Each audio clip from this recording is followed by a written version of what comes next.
यानंतर लाडक्या बहिणींसाठी एक महत्त्वाची बातमी। अपात्र लाडक्या बहिणींना मोठा धक्का बसलेला। अपात्र लाभार्थ्यांकडून 11 कोटी रुपये वसूल केले जाणार आहेत। बोगस लाभार्थ्यांवर शासनाने कारवाई केली आहे। महिला शासकीय कर्मचाऱ्यांचाही या अपात्र लाडक्या बहिणींमध्ये समावेश आहे। तब्बल 11 कोटी रुपये ची लाभार्थ्यांकडून वसुली केली जाणार आहे।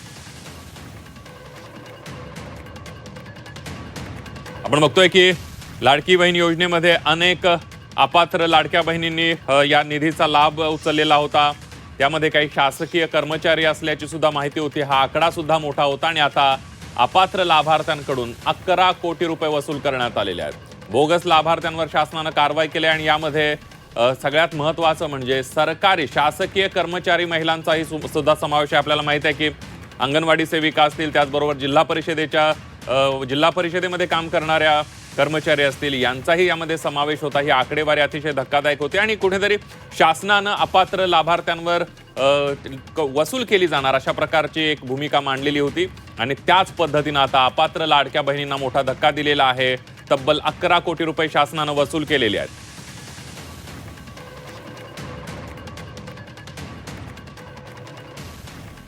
आणि त्यामुळे आता ज्या पद्धतीने छाननी झालेली आहे, ज्या अपात्र महिलांनी लाभ घेतलेला आहे त्यांची आता टप्प्याटप्प्याने वसुली केली जाणार असल्याची माहिती सुद्धा मिळते आहे। पुन्हा एकदा आपले प्रतिनिधी ओम देशमुख आपल्या सोबत जोडले गेलेले आहेत। ओम, आपण बघतोय अपात्र लाडक्या बहिणींना एक मोठा धक्का दिलाय सरकारने आणि 11 कोटी रुपये वसूल केलेत।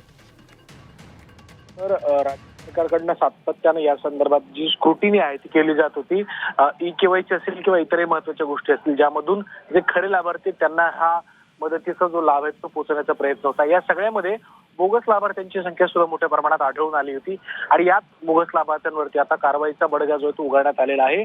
शासनाकडनं या संबंधित जे काही अपात्र लाभधारक आहेत त्यांच्याकडनं जी रक्कम खरं तर त्यांना देण्यात आली होती ती वसूल करण्याची प्रक्रिया सुरू झाली आणि 11 कोटींची रक्कम ही वसूल देखील करण्यात आल्याचं कळतंय।